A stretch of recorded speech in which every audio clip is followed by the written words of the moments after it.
Scan to unlock Sovi and ace your tests. Supply curves love this question, and you can solve it fast by spotting what upward sloping really tells you about price and quantity supplied.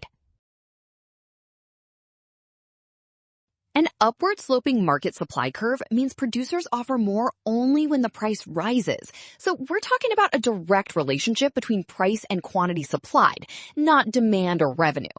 Now, apply that idea directly. If the price of dog treats increases, sellers move along the same supply curve and the quantity supplied rises too, because higher prices make supplying more worthwhile. That is why option C is correct, and option B is wrong, because a price change causes a change in quantity supplied, not supply itself.